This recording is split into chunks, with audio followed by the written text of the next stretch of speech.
Hey there, welcome back to The Truth Is Somewhere. This is a podcast where we talk about conspiracy theories and other things in that area. My name's Corey. And my name's Megan. And what are we talking about today?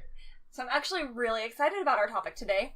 So we're going to talk about Bigfoot. And being from the Pacific Northwest, Bigfoot's a big deal for us. Aren't you excited every time? I think every time you've been like... I am excited every time, but I'm excited. This one has some home to it for us. Yeah. Because I remember growing up and going to Applegate Lake and going to the Bigfoot trap. Okay. Every summer.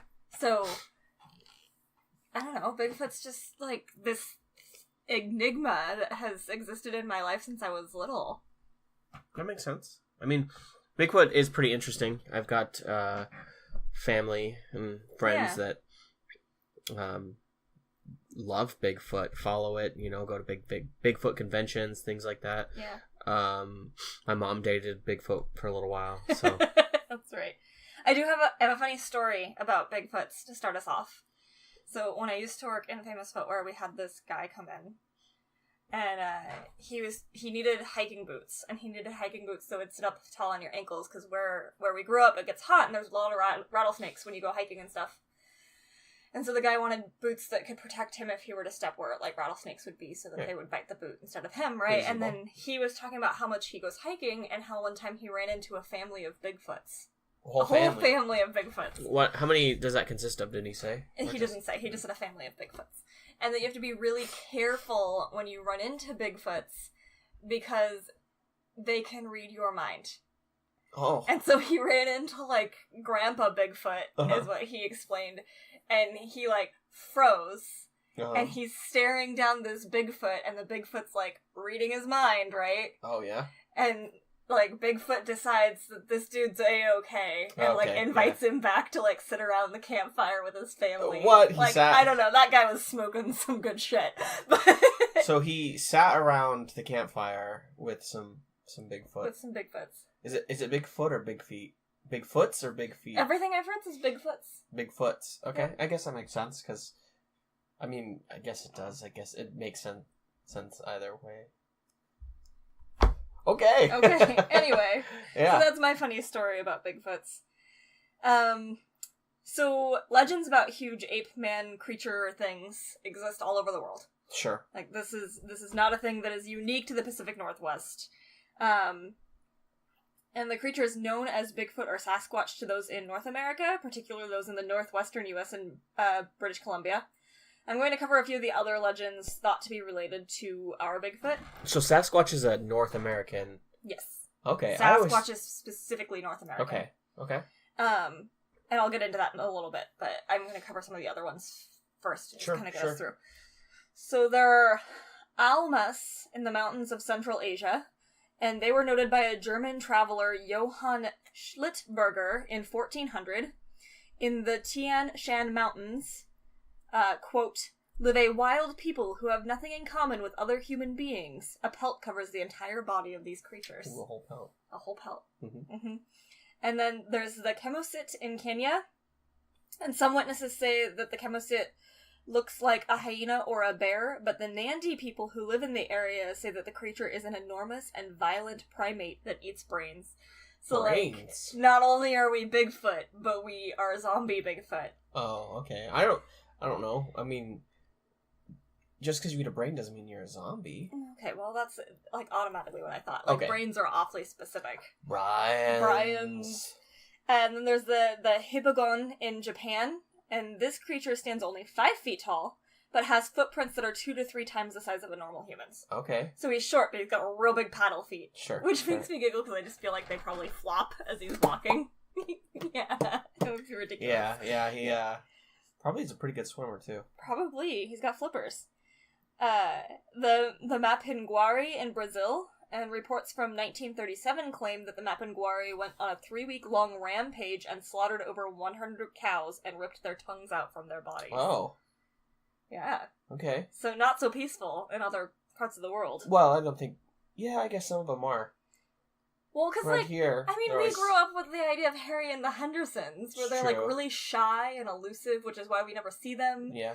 And they're not violent, they're just kind of, chilling, and apparently can read your mind.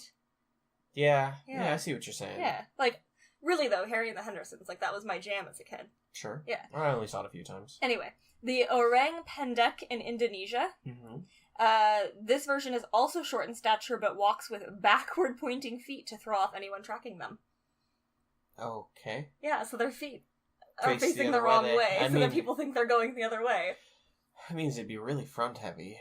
Yeah. I mean, that's silly. That just doesn't work. It's really silly. That doesn't work. But I mean, anybody worth their salt in tracking would be like, well, the pressure's all weird on this footstep. Yeah.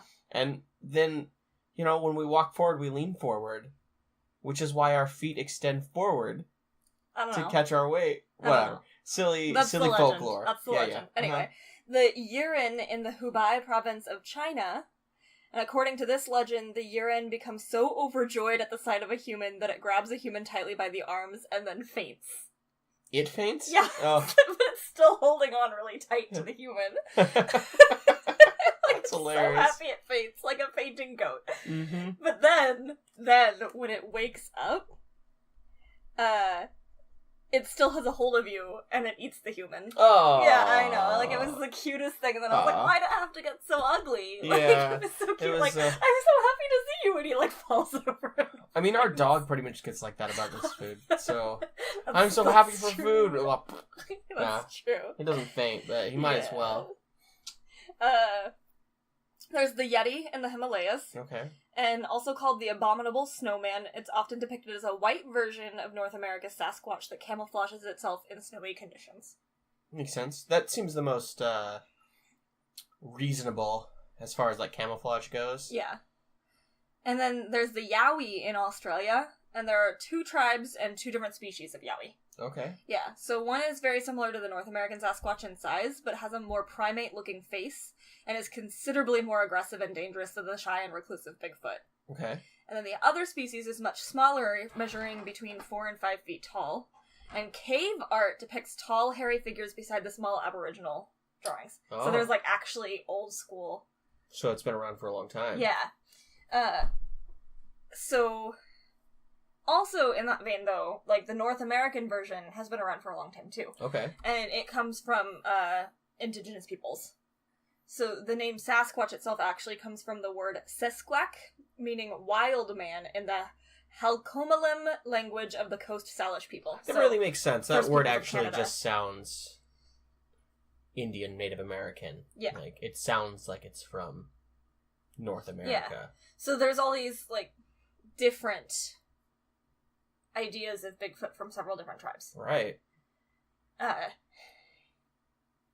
So Bigfoot came to be a popular term after a large footprint was found in Northern California. Mm-hmm. And then a little while later, the world-famous video of, quote, Patty the Bigfoot in the same area of California. Okay. And that video was taken in 1967 by Robert Patterson and Bob Gimlin, working to make a documentary about Bigfoot, and conveniently they found one. So it's the famous video that everyone has seen. It. Like, everyone has seen this Walking video. through the woods, grainy, yeah. Yeah, and he's, like, swinging his long arms, and he looks directly at the camera, which is, like, overly convenient. And so I've seen videos about that Sasquatch, where they're like, it just doesn't walk like a man. Right, no, and I'm, like, I have a little bit about that, too. Okay. So, the videos obviously faced a lot of scrutiny. Obviously. Like, obviously. And, I mean, it's been 50 years, but it still hasn't been proven to be a hoax.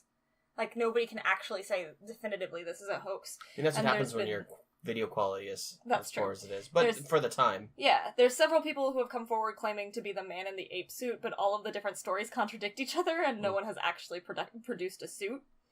So it's kind of believed that the claims themselves are hoaxes, not the video. Okay. Like, people are just trying to cash in on the popularity of the video. That makes sense, yeah. And then further research indicates that it would be extremely difficult to make a suit to match Patty.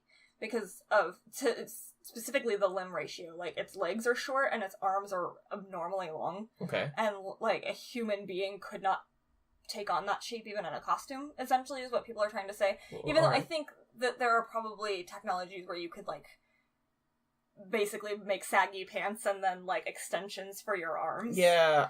But that's one of the big things. That's one of the big arguments, is, like, the way that it is shaped and the way that it moves couldn't be replicated by a human. Okay. So, it's never been proven to be false. It's still considered one of the, like, main pieces of proof for the existence of Bigfoot. And, like, people talk all the time, though, about, like, skeptics really talk about the fact that we have, like, amazing technology now. Like, everybody's got, like, a 4K video camera in their pockets now. Why don't we have better images of Bigfoot now? Just more of them.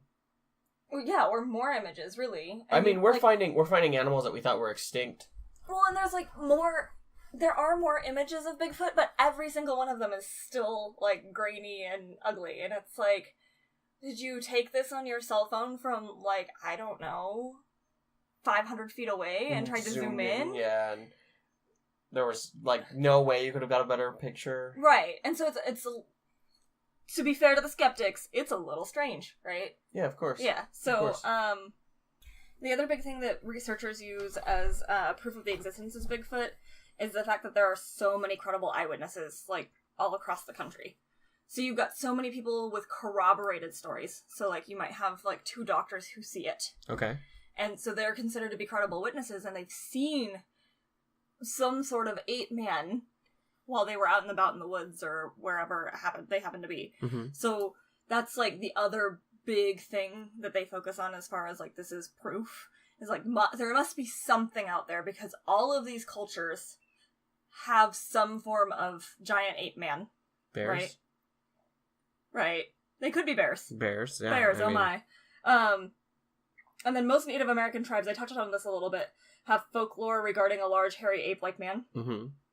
And so what's crazy is, like, the tribes are spread across North America, and they have several different languages, and several different, like, dialects within those languages, but all of them have a word for this. And even though they wouldn't have necessarily crossed paths, and the word might have come into existence at, like, different times, every single one of them have a folklore for Bigfoot. Okay. Which, that's kind of crazy. I mean, it is a little bit crazy, but just about every lore has a dragon as well. Sure. There could be just certain things that we're drawn to, and that might just be something. Or Bigfoot might actually exist. I'm sorry, I'm so in the want Bigfoot to exist camp. Of course I want Bigfoot to exist. Like, of course I want it to, but it's one of those things that, come on, it's 2018. So I know. And we have no solid evidence. I know. We have been to the deepest depths of our oceans, and sure, we don't know everything about that. And yes, our forests are deep and our forests are wide, but you're telling me that out of all of these cultures that have some big woolly man, that none of them have actually caught one? None of them have actually found one? That's my biggest thing with it. Like, yeah, and there's a lot of researchers who actually talk about, like, the only way we're ever going to definitively prove that Bigfoot exists if he is killed and captured.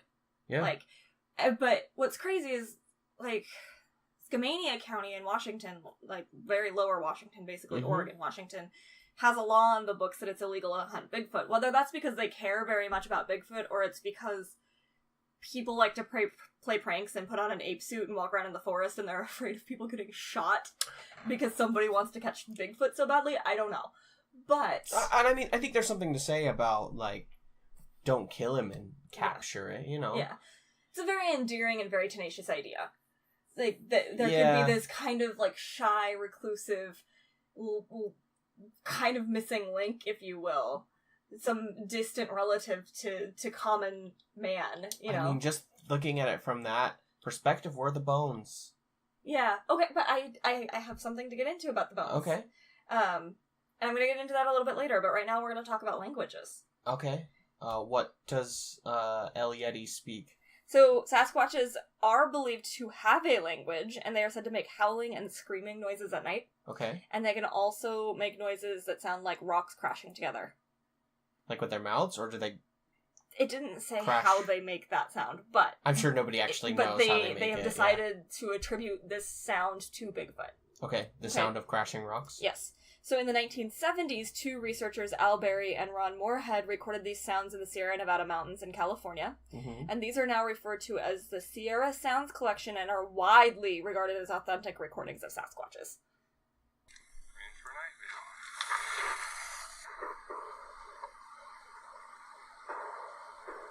So those are the rocks.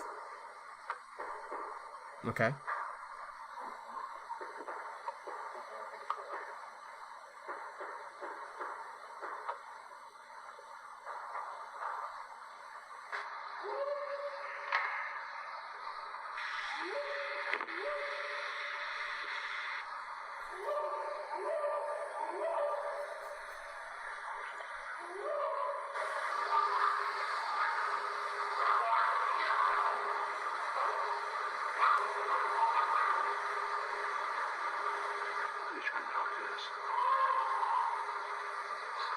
Kind of sounds like a bunch of drunk people. This kind of sounds like a bunch of drunk people.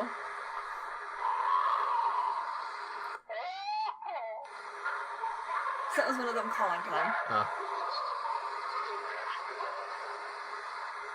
And remember, they're in the Sierra Nevada mountains, so it's not like they're in a jungle somewhere where there would be monkeys. Sure. They're in California.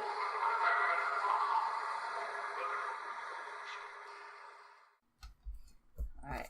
So that is what they consider to be Sasquatch language. That's interesting. Like, I mean, I really think it sounds like some drunk people. Or some monkeys. But, like, what's weird about that is they're in the Sierra Nevada mountains in California, so definitely not in a place that would normally have monkeys. It's not like those would be natural sounds for that area of nature. I agree. I mean, there were definitely some abnormal, I don't know, trills, I think is the word I'm looking for. Mm-hmm. In the voice, and there was definitely, like, the cadence didn't seem quite human, but none of it sounded like anything that a human couldn't make. Right. Except for, like, the rock crashing sounds. I could make a rock crashing sound by crashing rocks. If you crash some rocks together. You're right. Humans could totally make that noise. But again, according to, like, Bigfoot researchers, so there's actually, the Bigfoot Field Researchers Organization is an actual Bigfoot organization. Yeah, I've heard of them. Like, for real, that's what they do. Yeah, someone funds that. Yeah, for real. And that's what they actually do for a living, is they hunt for Bigfoot, and they have all this proof, and they document all of this stuff. And so, like, it's considered by people who do this for a living, even if they're a little, like, aliens kind of people. Yeah. That this is the definitive... This is what a Sasquatch sounds like. This is what they sound like in the wild. So if I ever hear some drunk people whooping and... it's a Sasquatch and run away. Falling on rocks? Yeah. Run, because I mean, how far can they read my mind? Maybe they already have. Maybe they have. Maybe they know if you're friend or foe. Yeah. Ooh. Yeah. Ooh. So, you were asking about bones. And that's, like, this is obviously the biggest skeptical question. Mm-hmm. Like, why have we never found Bigfoot bones? So why have we never found Bigfoot bones? There is actually an author, D.L. Soucy, claims that we have found evidence, but it's been discounted as being evidence of something else. So essentially, like, we've found Bigfoot bones, but we keep saying it's something else, is what he's trying to claim. Okay. Which, I mean, it could happen, I guess. And it makes especially more sense once I get a little further into this. And he claims that up until the 1930s, scientists were regularly discovering skeletons of human-like creatures that averaged between 7 and 8 feet tall. Okay, and there's, like, actual... There's actual evidence of this. So there's really bones? Yes. Where? Well, there were. Oh, of course there were. There's a little bones. bit of a conspiracy about this too. But otherwise we wouldn't be talking it's about possible, right? So in 1934, the Smithsonian put out an announcement that giant skeleton finds were bogus. My words, not theirs, because the people finding them were misidentifying them. Okay. And then, because of this notice, skeletons of this variety were misclassified and then subsequently lost because nobody thought that they mattered. Yeah, why would they say that they were bogus, though? Unless they weren't actually bogus. Okay. You're gonna have some, like, real scientists telling people they're bogus. Well, okay. So these skeletons were also sometimes classified as giants, and were often found in large burial mounds across the U.S. And, like, this is actually a thing. Like, this is a very well-documented thing, that there are these crazy, huge burial mounds all across the United States. And they were finding giant skeletons in these in the mid to late 19th centuries. Okay. And like there were lots of articles in reputable newspapers like the New York Times about these finds, and there are photos of these finds. The early 1900s is like the time of the freak show. Sure. But so there are 17 cases of the Smithsonian finding these skeletons. Like 17 reported cases of the Smithsonian being like, we found these skeletons. Okay. And then Additionally, them paying to take skeletons from other people who found them. Oh. And then they put out this edict that, like, it's all bogus, and all of the skeletons conveniently disappeared. Like, nobody knows where they are. They're aliens. So, for whatever reason, D.L. Soucy thinks that some of these skeletons, at least, were Bigfoots rather than giants. Giant what? Giant people. Like, giants. Oh, like, I thought you were just saying they were... No, like, actually giants. Oh, okay. Like, actually giants. Like ice myths giants. and legends giants, yes. Like what, Thor fought. Yes. Okay. So D.L. Soucy thinks that some of these skeletons were probably giants, and some of them were probably Bigfoots. Okay. But unfortunately, they've gone missing, so we can't look at them and know what they would have been.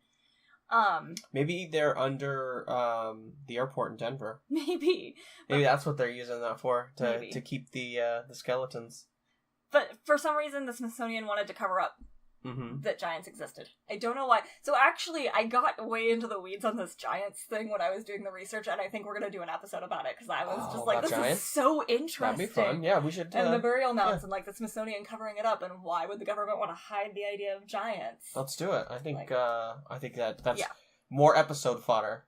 Yeah, exactly. So I only stumbled upon that because I was researching about finding Bigfoot bones. Okay. And because some of the giant bones may have been Bigfoot bones, I stumbled upon this crazy story that we're going to tell later. So, why aren't we finding more of those? Because the Smithsonian's covering it up, because the government is some big conspiracy. I mean, that's what we're talking about, right? It's constant conspiracies, right? So there's some sort of conspiracy that says Bigfoot exists, but the government doesn't want us to know about it. Government doesn't want us to know anything. Well, I mean, it's kind of true. Keep your sheeple blind. Exactly. Wake up, sheeple. There's Bigfoots out there. There's Bigfoots afoot. There's Bigfoots afoot. I do have a picture from the New York Times of one of these giant skeletons, and it's pretty crazy. Like, they stood it up in a little coffin and stood it next to two normal-sized dudes, and it's freaking huge. That is pretty huge. And the Smithsonian says it's a hoax, and it may well be. I don't know. I mean, yeah, a lot of that stuff was a hoax back then. I mean, you can find P.T. Barnum and the Freak Shows, right? Yeah, right. So, I mean, possibly, but also, how tall is it, and how tall are they? Well, because supposedly these were on average between 7 and 8 feet tall. Okay, some people are that tall. Yeah. Well, but so what I was reading with the course of the giant stuff is that it's like 0.00002% chance that a human will be between 7 and 8 feet tall. Okay. Like, it's very little. Yeah. So in order to find 17 of these giant skeletons, the Smithsonian would have had to exhume 2.5 million bodies in order to find this many giant skeletons. Yeah, so yes and no, but I mean, what about genetic mutations? Well, wouldn't gigantism be a genetic mutation? That's my point. Maybe there was a whole host of giants at one point. Yeah. We don't know. That's kind of the whole point. Anyway, we're way off track because we're supposed to be talking about Bigfoot and not giants. We are talking about Bigfoot. They are giants. That's true. Giants would have big feet. So maybe Bigfoot was always just a giant. Maybe. Oh man, what are those? What are they? Ghillie suits? What are the suits that are? Yeah. Maybe they're just giants running around in ghillie suits. Like, giants still exist, and they're just like running around like hee. Everybody thinks we're Bigfoot. Yeah. Or they're like, oh man, no, not even like hee. Everyone thinks we're Bigfoot, but they're like running around in ghillie suits because it's the best camouflage. That's true. It is the best camouflage. They're like I'm so off big. The grid. I'm so big that just walking around in the forest, no one would notice me. But if I put on a ghillie suit. Boom, suddenly I lay down and I'm just a pile of moss. Yeah. No one's going to see me lying down on this log. Fair. I mean, it's fair. If we're going to say that they have a language, or we're going to say that they talk to each other and they clank rocks together, I mean, who's to say that they don't know some basic survival and tool using? Sure. That all makes sense, and it would explain the fact that there continue to be sightings of Bigfoot to this day. Right. So I'm going to talk about some of the most recent, or some of, not the most recent, but some notable recent sightings. Okay. In 2009, a 19-year-old college student traveling on a winding road in New York State swerved to avoid a grocery bag that had a half-open box of cereal and one log in it. That's what was in the grocery bag, so he swerves to avoid it in this winding road. And then in his rear view mirror, he sees like a flash of something humanoid across his rear view mirror. Uh-huh. So he turns his car around, and then he says he got like a 3 to 4 second glimpse of a large hairy creature walking on 2 feet about 50 feet away. Okay. And then he said that this hairy creature had muscular shoulders and palms that faced up. I don't know how he saw all of that in 3 to 4 seconds, but he did. Yeah. That's fast. Yeah. Well, so definitely the palms that face up are a big thing, because we can face our palms up. Yeah. Bears cannot. At least they wouldn't. No, they wouldn't, because if they stood up, they'd have all, like, limp wrist. Yeah, they would. Their wrists would be down. There would be no reason for them to palm up. It's important that we can palm up, because that's how we hold things. Bears don't hold things like that. So it makes sense as far as a primate goes. Right. Yeah. And I think 3 seconds is enough time to tell whether you see something's palms or not. But muscular shoulders? I mean, broad. He could have just been like, it was big. Yeah. It was real fucking muscular big. is kind of an interesting way to describe it. Yeah. But definitely, like, palms, I think, is a very key thing. I mean, that's the first thing we look at that's one thing that we look at when we look at people is hands.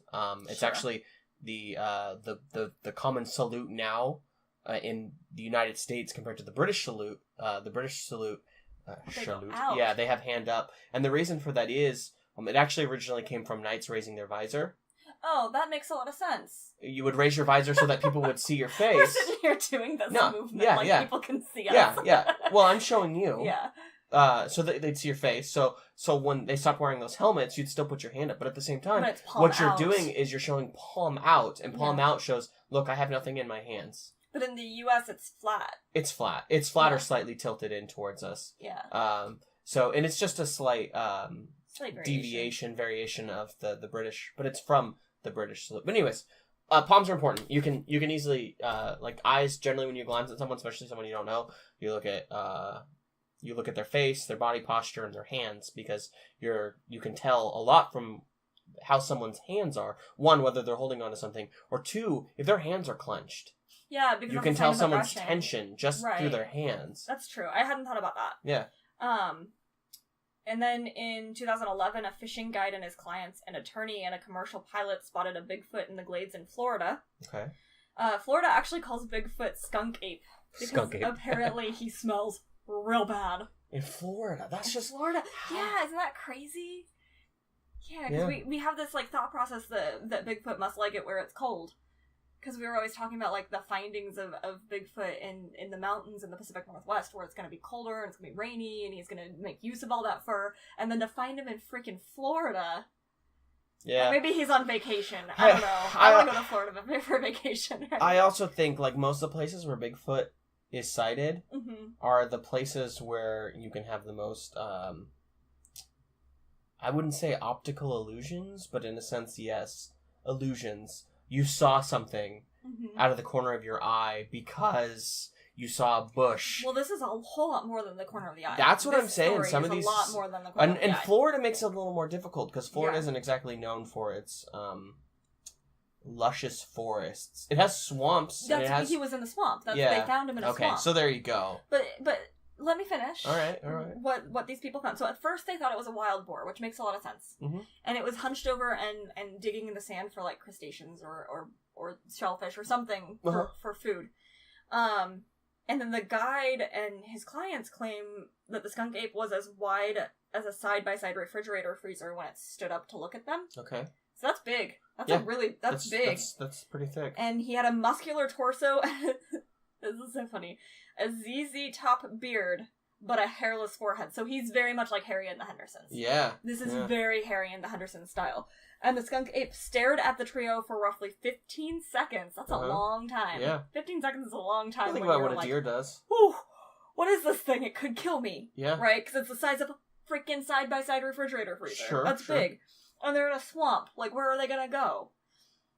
So then he stares at them for 15 seconds and he snorts at them and walks away. Oh. And there's 3 people in this boat that corroborate this story. So either they drank too much, or, like, I don't know, swamp smell got to them. Yeah. Or they saw a fucking Bigfoot. So he had ZZ Top beard and a bald head. No, a hairless forehead. Oh, hairless forehead. So he's very Harry and the Hendersons looking. Okay, yeah. Yeah. So his face is mostly like, his face is visible. So it could really just be, like you said, real big guy with a real big beard and a ghillie suit. Well, yeah, I was talking giants, but yeah, I see what you're saying. It could be something like that. One of my favorite recent stories comes out of Cloverdale, California, so a little closer to what we normally see Bigfoot in. And this was in 2007, and it was a law enforcement officer. So this was what I'm talking about with them being very credible witnesses. I think I've heard this one. So he had been called out to a ranch when he noticed someone or something coming up out of a ravine on the side of the road. And he assumed that he had, like, startled someone who was growing pot illegally, like, out in the forest. So he turned his car around, and it was nighttime, so he shone the headlights into the ravine. And when he illuminated the ravine, there was a Bigfoot described as between 6 and 7 feet tall and covered in matted brown fur. And he noticed that it had, like, leaves and stuff stuck in the mats of its fur on its back, like it had just been laying down, and maybe he startled it, like it was napping or something. And he startled it, and the Bigfoot turned away from the officer and made its way back into the undergrowth. And then this officer submitted this to the Bigfoot Field Researchers Organization. And he said, quote, "I couldn't believe what I was seeing. It was definitely something I was not going to put on the radio." Because he's like, I'm nuts, right? I just saw a Bigfoot. I'm not going to tell the rest of the police force that I saw a Bigfoot. This is nuts. Yeah. But he felt like he had enough conviction about the fact that he saw a Bigfoot that he was willing to tell the Bigfoot Field Researchers Organization about his encounter with Bigfoot. Yeah. Yeah. I mean, bears. The thing about bears is they don't generally walk on their hind legs. They can stand on their hind legs, and I'm sure they can do. I'm sure they can walk. Mm-hmm. Just probably not very well. And bears also tend not to have matted fur because it's not really that long. Yeah. It's like stands. Yeah, I mean, definitely not matted fur, but when it's dark, it's hard to tell. He had his headlights on it, though. It's not like he couldn't see. True. But he didn't have his dash cam on? No, I guess not. Damn. Yeah, wouldn't that have been nice? It would have been nice. Then in February of this year, so like real recent, an undisclosed witness found a couple of large footprints on an abandoned futon mattress in Oregon's Alderwood State Wayside Park.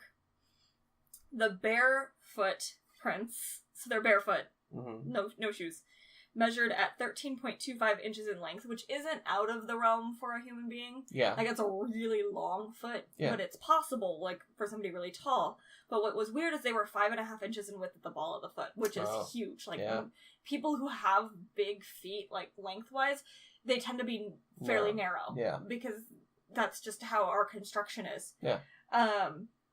And then both feet are represented on this finding. So he, like, walked on the futon.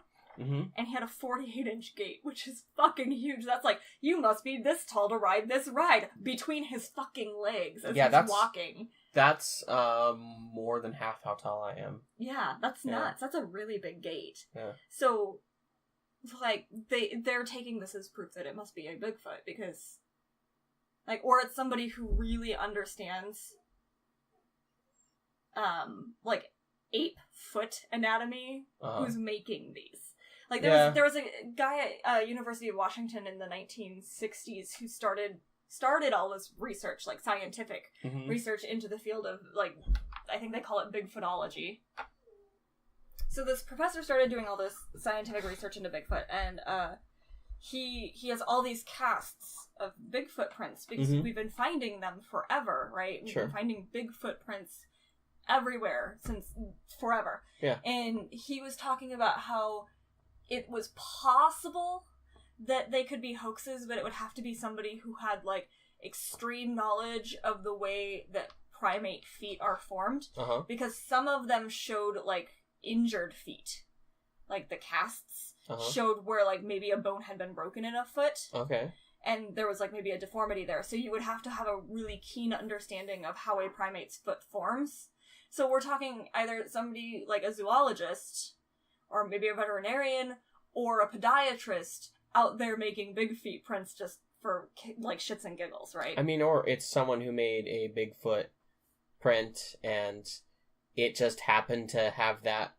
All of them, though? No, every Bigfoot print ever. You're telling me that every Bigfoot print that comes to this guy, he looks at and goes, yeah, I accept this one?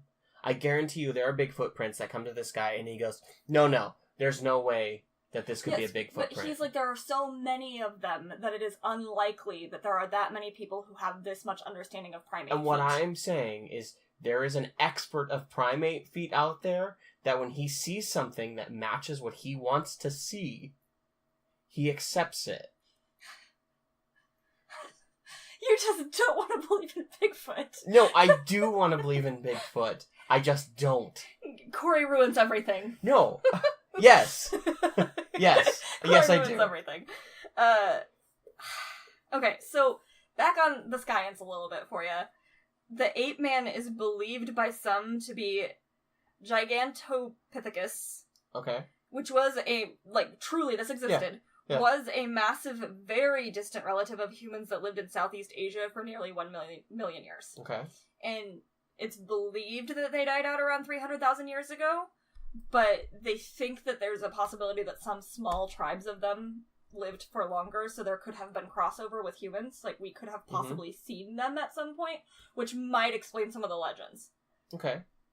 What's really crazy about Gigantopithecus is that, he's estimated to have stood 10 feet tall. Wow. So much taller than what we think of as Bigfoot. Okay. So maybe they mated. Maybe they made a modern human. Or not modern human. But they've evolved to whatever they are now. Yeah, maybe that's why they're smaller. I don't know. I mean, that makes sense. Things generally shrunk down for a long time, and now things are kind of getting bigger again. Yeah. And things will do that. They could have been, for whatever reason, they could have become smaller. There's a whole island that they found a couple years back. Full of a bunch of very tiny people that they dubbed hobbits. They were all extinct. And I'm sure they figured out why they were extinct. Maybe they didn't, but regardless, they were all 2-3 feet tall. A whole island full of people that were no greater than 3 feet tall. That's crazy. Little pygmy humans. So the fact that we could have some offshoot of human that is shorter than what it was before is entirely possible. Sure. So he's 10 feet tall, and they believe that he weighed in at 1,200 pounds. Okay. And to put this in perspective for you, a gorilla weighs 400 pounds at the top end. Okay. So, I mean, how tall is a gorilla though? I don't know, but that's really heavy because gorillas are big. So anyway. Some people believe that Gigantopithecus is still in existence today and is incredibly shy and reclusive, and that's our Bigfoot. It sounds entirely probable if we would have found them. Yeah, I understand. And then, so this is kind of cool, and this is what's going to excite you, because it's science-based. Recently, samples of Yeti fur and feces were genetically tested and discovered to belong to a bear species that calls the Himalayas their home. And what's really, really cool and interesting about this is that it's believed that this particular species of bear broke off from other species of bear 650,000 years ago. Oh, wow. And has since, here too, been undiscovered. They think that they found a brand new species of bear that is somehow distantly related to ancient polar bears. They think it might be a hybrid between ancient polar bears and brown bears. Okay. But it's a species of bear that they've never seen before. That's really cool. Based on their DNA. So instead of finding Bigfoot, they found... So instead of finding a Yeti, they found a bear that no one knew existed because of the Yeti... search. Yeah. Yeah, that's really cool. Which is super, super neat. Yeah. So, I mean, you know what? There's a 650,000-year-old bear out in the mountains of the Himalayas. Yeah. That hadn't been discovered until now. So it's really not that far off to think that maybe there's a Bigfoot out there that really hasn't been discovered until now. I mean, maybe. Up in the mountains, the snowy mountains. I don't know. Maybe. It's absolutely possible. Yeah. I just think, if they found this bear... So when I asked about bones, you were like, oh, yeah, the bones 100 years ago. Right, I know. But what about the bones... today? It's still being covered up by the government. Come on, keep up. Nobody. You gotta get on the era of the internet where nothing disappears. You can't argue with me that it does. Otherwise, Snowden would be gone. That's true. You're right. I mean, I just don't want you to be right. I know. This is the hardest one for me because I so badly want to believe in Bigfoot because I just grew up with this idea of this. I know, we're from the Pacific Northwest where super kind and kind of shy and sad and alone and Like, it's just You just want a big puppy. Yes, I have anthropomorphized this being that probably doesn't exist. Yeah. And I can't help it. This is me. I mean, I would love to walk through the forest and be like, Bigfoot! wow, yeah. An alien! Oh, Bigfoot! What? I know. Is that a jackalope? Yeah, for sure. So, Are you part of the Illuminati? I'm gonna close this story out with a quote that I picked just for you. Okay. And it is a quote from Ross Barnett, an evolutionary biologist and expert DNA something that I didn't write down. He's an expert in DNA. Okay. Science at Durham University for the National Geographic. He told this to the National Geographic. Okay. And he said, "You can't debunk a myth with anything as mundane as facts. As long as the stories are told and retold, and bears are glimpsed in other than ideal conditions, or leave melting footprints in the snow, there will be stories of yetis." Yeah. I didn't think religion sticks around. Yeah. Just because ideas are tenacious doesn't mean they're worthy. Yeah. I don't mean to insult any of our religious listeners, all possibly one of you. But Bigfoot, yeah, I mean, he kind of brings up a good point there, doesn't he? I want to believe Bigfoot That's exists. That's what I was saying earlier with the scenes in the woods, you know? Mm-hmm. You only caught a glimpse of him. You only saw him for 3 seconds. Mm-hmm. You know? How do you know it wasn't a bear? Right. Yeah. The Florida one is the one that, to me, sounds like it has the most credence. Yeah. But at the same time, yeah, 3 guys all have this one story, but could they not have all been like, we're going to come back and we're going to tell people we saw Bigfoot? Sure. But that's just like the credence of a non-believer. Sure. And this cop. Yeah. Could a bear not have, like, rolled around in the leaves again? But it walked away. It walked away, and that was 8 feet tall. That's a big bear. Sure, it walked away, but was he seeing things right? It was dark. He only had his headlights. Yeah. You know. All right. Well, anyway. I don't mean to crush your hopes and your dreams because I want to believe. I want to believe. We want to believe, and if you would like to believe with us, you can follow us on Facebook, Instagram, and Twitter at TTIS Podcast. If you'd like to give me some proof about Bigfoot and try to help me convince Corey that Bigfoot is a thing, please do. Hit me up on any of those aforementioned things, or you can email us at thetruthisomewherepodcast@gmail.com. Other exciting news, we're on Patreon now. So you can find us on Patreon, also at TTIS Podcast. And also, we've got merchandise up on Threadless. It's real cool. So that's thetruthisomewhere.threadless.com. Yeah, absolutely. Yeah, I don't know what to say. That's it. All right, guys. The truth is somewhere. Keep looking for it. Yeah, show us if you find it.